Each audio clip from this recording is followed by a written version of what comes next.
Hello दोस्तों, कैसे हैं आप सब। आई थिंक आप लोग ठीक होंगे। मेरा नाम है प्रेम वर्मा और आप देख रहे हैं फार्मा एजुकेशन।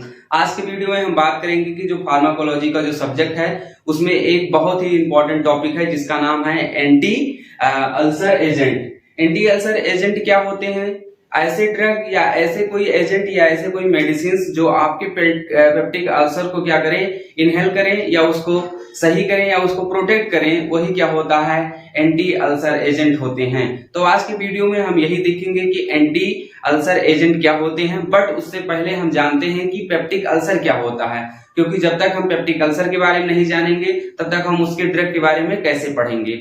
ठीक है, तो पहले चलते हैं, देखते हैं कि पेप्टिक अल्सर क्या होता है और वो कैसे होता है हमारे बॉडी में। ठीक है, और कहां पर होता है, बॉडी के किस ऑर्गन में होता है, किसकी वजह से होता है, इन सारी चीजों के बारे में जब तक हम नहीं जानेंगे तब तक हम उसके आगे उसको जो ड्रग यूज किया जा रहा है उसके बारे में अच्छे से नहीं जान पाएंगे। तो आइए देखते हैं। ये जो पेप्टिक अल्सर होता है ये आपके बॉडी में या बॉडी में कहां पर होता है, ये स्टमक में होता है। ठीक है, स्टमक जो होता है ये जीआईटी का ही क्या होता है, आपके पार्ट होता है, गैस्ट्रो इंटेस्टाइनल ट्रैक्ट का ही पार्ट होता है। ठीक है, जो क्या करता है, जब आप कोई इसमें 2-3 लेयर होते हैं कि जैसे मान लीजिए ये क्या है, स्टमक है। ठीक है, इसमें क्या है, एक इनर में ये रेड जो मार्क बना हुआ है, ये इनर में क्या है आपका म्यूकस लेयर लगा हुआ है, म्यूकस का एक लेयर लगा हुआ है। मतलब ये क्या करता है, प्रोटेक्ट करता है। और इसमें स्टमक में क्या होता है, हमारा HCl होता है, गैस्ट्रिक एसिड होता है, जिसका पीएच जो होता है बहुत ज्यादा कंसंट्रेट होता है। मतलब 1 से 3 होता है इसका पीएच। मतलब 1 से 3 होने का मतलब क्या, इतना ज्यादा कंसंट्रेट होता है कि अगर जो स्टमक का जो HCl है, अगर जो उसको स्टमक से बाहर निकालकर और आपके ही स्किन पर छोड़ दिया जाए तो आपकी स्किन उतनी दूर तक क्या हो जाएगा, जल जाएगी। इतना ज्यादा क्या होता है, कंसंट्रेशन इसमें होता है। तो कैसे ये बॉडी के अंदर हमारे होने के बाद भी हमारे बॉडी को कोई नुकसान नहीं पहुंचाता है, और ये कैसे होता है तो हम ये देखते हैं। ठीक है, क्या होता है, जब HCl हमारे बॉडी के स्टमक में जो प्रेजेंट होता है, बट वो हमारे स्टमक के बाहर वाले वाल पर कभी क्या होता है, कभी टच नहीं होता, वो इनर में ही रहता है। और वहां पर जब कोई फूड मटेरियल आता है तो उसको क्या करता है, छोटे छोटे पार्ट में उसको डिस्ट्रीब्यूट करता है, उसको तोड़ता है, फोड़ता है, फिर उसके बाद ये सारी चीजें अपना करता है वो। बट वो कैसे क्या करता है, स्टमक के लेयर पर कभी नहीं टच होने देता, ये जानना जरूरी है। तो ये स्टमक का जो बाहरी जो वाल होता है उसके इनर में एक क्या होता है, आपका म्यूकस लेयर होता है। ठीक है, म्यूकस लेयर होता है। यही म्यूकस लेयर क्या करता है, हमारे जो इसमें HCl जो प्रेजेंट है हमारी बॉडी के, इसमें जो HCl ये जो प्रेजेंट है ये क्या करता है, कभी इस पर जो सेल वाल होता है जो स्टमक का, उस पर कभी टच नहीं होने देता HCl को। और जब टच नहीं होने देता तो हमारे बॉडी में कोई प्रॉब्लम नहीं होती है। ठीक है, बट वो क्या होता है, म्यूकस लेयर इसमें प्रेजेंट होते हैं। बट अभी पहले जान लेते हैं कौन कौन से इसमें प्रेजेंट होते हैं सर, फिर उसके बाद हम बताते हैं कि कैसे क्या क्या होता है। फिर उसके बाद जो ये म्यूकस लेयर का जो फॉर्मेशन करता है वो एक सेल होता है जिसको क्या कहते हैं, पॉपुलेट सेल्स कहते हैं, जिससे क्या होता है, हमारा म्यूकस लेयर का क्या होता है, फॉर्मेशन होता है। ठीक, फिर उसके बाद इसमें एक और कुछ होता है, क्या कहते हैं, जहां से हमारा HCl का जहां से फॉर्मेशन होता है, जिसको क्या कहते हैं, ऑक्सीजन जो सेल्स कहते हैं, जो क्या करता है, हमारा HCl का क्या फॉर्मेशन करता है, ऑक्सीजेंट्रिक सेल्स जो होता है ये रिलीज करता है हमारे स्टमक में HCl को। ठीक है, और ये कैसा होता है, एग्रेसिव नेचर का होता है। और ये जो म्यूकस लेयर होता है जो हमारा ये प्रोटेक्टिव नेचर का होता है, मतलब ये प्रोटेक्ट करता है। और ये एग्रेसिव होता है, जो आपको हमेशा मतलब HCl जो होता है वो बहुत ज्यादा कंसंट्रेशन एग्रेसिव मोड में हमेशा रहता है। ठीक है, अब वो थोड़ा सा भी डिस्टर्बेंस हो जाए तो वो प्रॉब्लम क्रिएट कर देगा आपके बॉडी में तुरंत।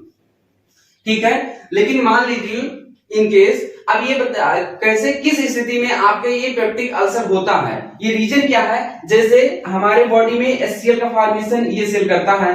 ठीक, फिर क्या होता है, और जो म्यूकस जो होता है वो प्रोटेक्ट करता है हमारे कि HCl कभी हमारे सेल वाल की जो बाउंड्री है स्टमक पर उस पर कभी टच ना करे। तो इन्हीं दोनों चीजों का क्या होगा, इम्बैलेंस होगा, तभी हमारे बॉडी में क्या होगा, पेप्टिक अल्सर होंगे।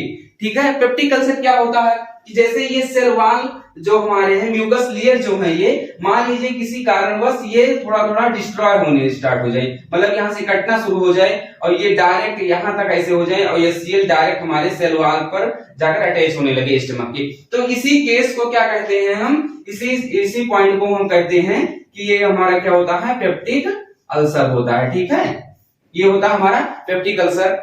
तो कि ये किस रीजन से होता है कि हमारा जो ये सीएल का प्रोडक्शन है वो बढ़ जा रहा है और जो म्यूकस लेयर का है वो क्या हो रहा है, डिस्ट्रॉय हो रहा है, मतलब वो इरोज हो रहा है, कट रहा है वहां से। ठीक है, तो इसी कंडीशन में क्या हो रहा है, हमारा पेप्टिक अल्सर हो रहा है। तो एक ये कंडीशन कब आती है, जब आपके बॉडी में इस सीएल का प्रोडक्शन बढ़ जाए और म्यूकस लेयर का क्या हो जाए, प्रोडक्शन जो हो, मतलब उसका लेयर जो है, फॉर्मेशन जो है वो क्या हो जाए, घट जाए। उसी कंडीशन को क्या कहते हैं, पेप्टिक अल्सर। और ये कैसे, अब हम किससे, कैसे तरीकों से इसको कैसे हम रोकेंगे ये भी आगे हम देखेंगे।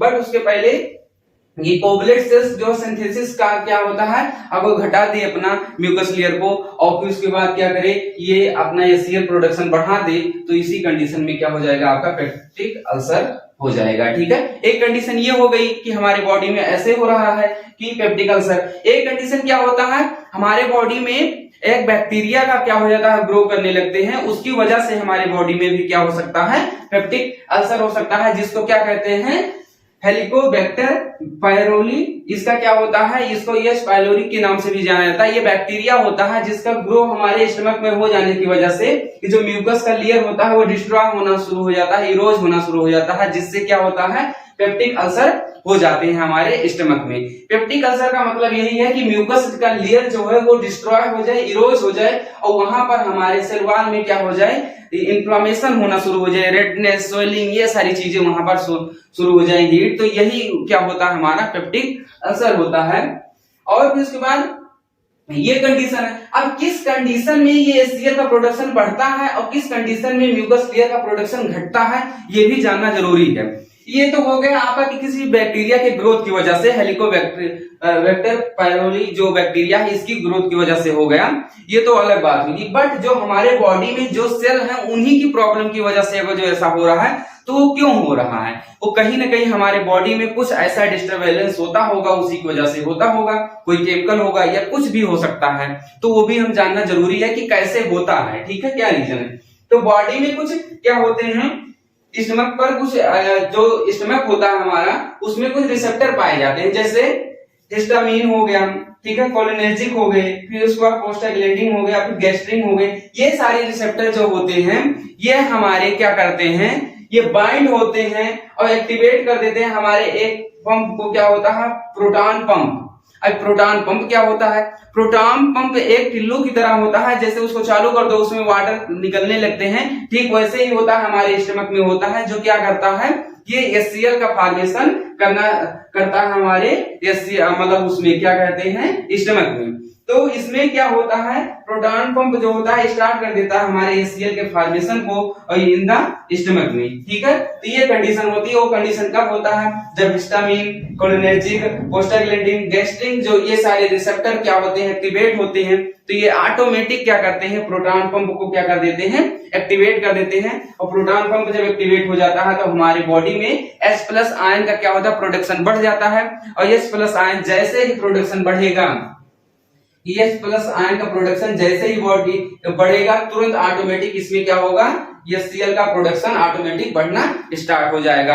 और जैसे HCl का ऑटोमेटिक हमारे बॉडी में इंक्रीज हो जाएगा लेवल, तो जो पेप्टिक अल्सर किसी को हुआ रहेगा तो बहुत ज्यादा क्या होगा, हमारे बॉडी में पेन होगा। इसीलिए किसी को अगर जो पेप्टिक अल्सर हो जाता है तो उस टाइम क्या करता है, वो उसमें जब उस टाइम कुछ वो खाता है वो पर्सन, तो क्या होता है, वो उसके स्टमक में बहुत सारा ज्यादा क्या होता है, पेन होना शुरू हो जाता है। वो रीजन यही है कि हमारे बॉडी में HCl का क्या हो, स्टमक का फॉर्मेशन इंक्रीज हो जाता है। उस टाइम जब आप कुछ खाते हैं या खाने के बारे में आप कुछ सोचते हैं, तब भी आपके बॉडी में HCl का प्रोडक्शन बढ़ जाता है। ठीक है, तो यही रीजन है कि जब उस टाइम क्या होता है, पेन बहुत ज्यादा होता है।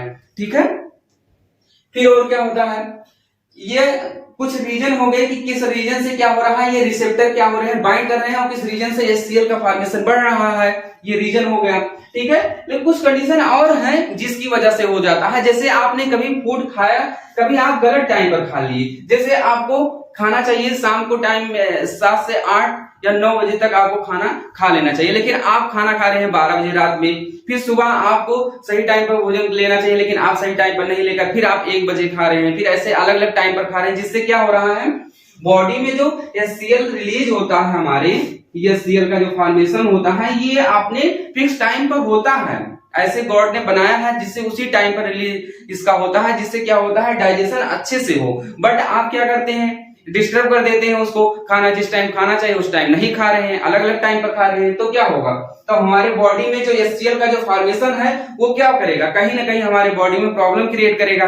अब वो मान लो किसी को पेप्टिक अल्सर नहीं भी हुआ है तो उसके बॉडी में क्या होगा, गैस एसिडिटी की प्रॉब्लम होगी। तो इन सारी वजह से कभी कभी आप देखिए खाने को जब आप सही टाइम पर नहीं खाते तब भी आपको एसिडिटी हो जाती है, या आप खाने को खाते भी हैं तो अलग अलग टाइम पर खा लेते हैं तब भी हो जाती है, या नहीं खाते हैं तब भी हो जाती है। तो ये सारी कंडीशन क्या होता है, HCl तो अपना प्रोडक्शन कर ही रहा है, इसका फॉर्मेशन तो हो ही रहा है, क्योंकि उसको पता है कि आप इस टाइम कुछ खाएंगे, आप इस टाइम कुछ खाएंगे तो उस टाइम पर वो रिलीज होगा, लेकिन उसका यूटिलाइज नहीं होगा तो कहीं ना कहीं वो हमारे बॉडी में क्या करेगा, प्रॉब्लम क्रिएट करेगा। ठीक है, तो ये बात हो गई। फिर उसके बाद और भी कुछ कंडीशन होते हैं, जैसे हमारे बॉडी में क्या होते हैं, वाटर के मॉलिक्यूल्स होते हैं और CO2 भी प्रेजेंट होता है। तो ये CO2 और वाटर के मॉलिक्यूल्स क्या करते हैं, ये दोनों कार्बोनिक एनहाइड्रेट जो एंजाइम्स होता है, इसके प्रेजेंस में क्या बना लेते हैं, कार्बोनिक एसिड बना लेते हैं, और ये कार्बोनिक एसिड हमारा आगे चलकर कन्वर्ट हो जाता है H+ और CO3- में, और यही H+ क्या कर देता है, हमारे इसमें स्टमक में HCl का फॉर्मेशन इंक्रीज कर देता है। उस टाइम भी हमारे बॉडी में क्या होता है, जो पेप्टिक अल्सर हुआ रहता है किसी पर्सन को, तो पेन स्टार्ट हो जाता है, बहुत ज्यादा पेन होना शुरू हो जाता है। तो इसमें हम देखें कि कैसे पेप्टिक अल्सर होता है, किन किन फैक्टरों की वजह से होता है और किन किन बैक्टीरिया की वजह से होता है हमारे बॉडी में पेप्टिक अल्सर। ठीक है, तो ये हो गया, इसमें बात हो गई कि पेप्टिक अल्सर कैसे होता है, किस रीजन से होता है। बट हमें पढ़ना क्या है, एंटी अल्सर एजेंट, मतलब इसके अगेंस्ट में जो हमें ड्रग यूज किया जाए, जो एजेंट यूज किया जाए, जो मेडिसिन यूज किया जाए, उसके बारे में हमें पढ़ना है। तो हमने इसमें देखा कि कैसे इसका क्या होता है, फॉर्मेशन होता है पेप्टिक अल्सर का। अब हम अगली वीडियो में देखेंगे कि एंटी अल्सर एजेंट या एंटी अल्सर ड्रग क्या होते हैं, जो कैसे कैसे जाकर बाइंड करेंगे और कैसे इनको क्या करेंगे, इनहेल करेंगे, कैसे सही करेंगे। तो आज का वीडियो कैसा लगा आप कमेंट सेक्शन में जरूर बताइए। Thank you so much.